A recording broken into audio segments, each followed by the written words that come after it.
Students, सबसे पहले तो आप सबको नव वर्ष की बहुत बहुत शुभकामनाएं। जैसा कि आप सभी जानते हैं कि बीता वर्ष 2020 बहुत ही बुरी यादें लाया था। अगर ये मुमकिन होता तो हम उसे कम कर देते या अपने लाइफ से इरेज कर देते। और वैसे भी बेहतर है कि हम बुरी बातों को भूल ही जाएं और अपने जीवन में आगे बढ़ते रहें। और कुछ खास बात उन स्टूडेंट्स के लिए जो कुछ दिनों बाद हमारे क्लास से विदा हो जाएंगे, तो आप याद रखें कि आप द एसेंट क्लास इंस्टीट्यूशन से विदा होंगे, मेरे दिल से नहीं। You will always remain in my heart, और मैं आशा करता हूं कि I will always have some space in your heart too. और अब कुछ बातें सबके लिए, जो मेरे स्टूडेंट्स हैं उनके लिए भी और जो हमसे नहीं पढ़े उनके लिए भी। पहली बात मैं आपसे ये शेयर करना चाहता हूँ कि जिंदगी में कोई भी हिंड्रेंस, कोई भी ऑब्स्टेकल्स, कोई भी बाधाएं, we don't have to stop, हमें रुकना नहीं है। we have to go on, we have to continue, हमें लगातार बढ़ते रहना है। इसका बहुत ही आसान सा एग्जाम्पल है कि आपने देखा होगा कि बचपन में जब हम छोटे थे और हम चींटियों के रास्ते को रोका करते थे कोई चीज़ सामने रख कर, तो चींटियाँ क्या करती थी? क्या वो रुक जाती थी? क्या वो चलना बंद कर देती थी? नो, आपने देखा होगा कि उनका चलना निरंतर चालू रहता है, वो रुकती नहीं। तो अब आप सोचें कि एक चींटी से हमें कितनी बड़ी सीख मिलती है कि whatever the obstacle we may find in our life, चाहे कोई भी बाधा हमें अपनी जिंदगी में मिले, we don't have to stop, हमें चींटियों की तरह ही रुकना नहीं है। we have to make our own way। यहाँ एक बात और भी मैं शेयर करना चाहता हूँ कि if you want to achieve anything in your life, अगर आप अपने जीवन में कुछ भी प्राप्त करना चाहते हैं, यू मस्ट हैव जिद। आपके पास जिद का होना जरूरी है।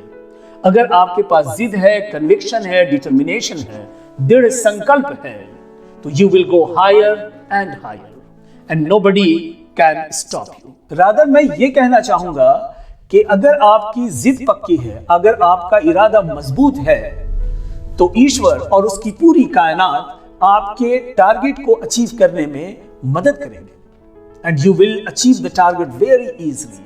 लेकिन शर्त यह है कि आपका जिद बिल्कुल जिद्दी होना चाहिए। सचिन तेंदुलकर के गुरुजी जब उन्हें ट्रेनिंग देते थे क्रिकेट की, तो विकेट के ऊपर एक वो कॉइन रख देते थे और वो शर्त ये होता था कि कोई भी सचिन को आउट कर देगा तो ये कॉइन उनका हो जाएगा।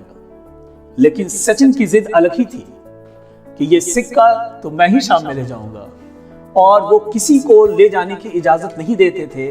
और ऐसा कभी नहीं हुआ कि वो कॉइन कोई और बॉलर या कोई और खिलाड़ी ले गया हो, हमेशा वो सचिन के पास ही गया। Then the boy became Sachin Tendulkar from Sachin. और +2 के बाद आपकी एक नई जिंदगी की शुरुआत होगी और उसके बाद आपके लाइफ में बहुत सारे अचीवमेंट्स होंगे। कुछ लोग बिजनेस करेंगे, कुछ लोग जॉब के फील्ड में जाएंगे, कुछ आप में से आईएएस बनेंगे, कुछ डॉक्टर, कुछ इंजीनियर्स बनेंगे। और ईश्वर से मेरी पूरी प्रार्थना है कि आप अपने अपने फील्ड में सफल हों। लेकिन यहाँ पर इस गुरु की तीसरी बात जरूर याद रखें, और वो बात ये कि आपके अंदर त्याग की भावना जरूर होनी चाहिए। त्याग, दैट मीन्स सैक्रिफाइस। त्याग की भावना को श्री राम के जीवन से बेहतर ढंग से समझा जा सकता है। श्री राम के पास 2 रास्ते थे। एक तरफ बड़ा सा राज जिसके वो राजा, और दूसरी तरफ 14 साल का वनवास। वचन तो उनके पिताजी ने दिया था, वो चाहते तो इनकार भी कर सकते थे क्योंकि वचन उनका नहीं था, लेकिन उन्होंने चूज क्या किया?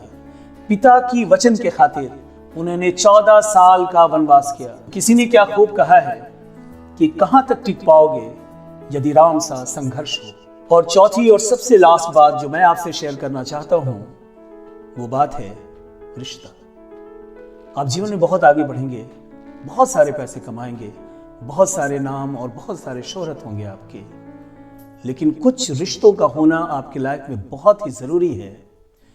क्योंकि धन आप प्राप्त कर सकते हैं, लेकिन कुछ रिश्ते जो आपके जीवन से चले जाएंगे, you can never get them back. तो रिश्तों का महत्व जानना बहुत जरूरी है और रिश्तों को मेंटेन करना बहुत जरूरी है।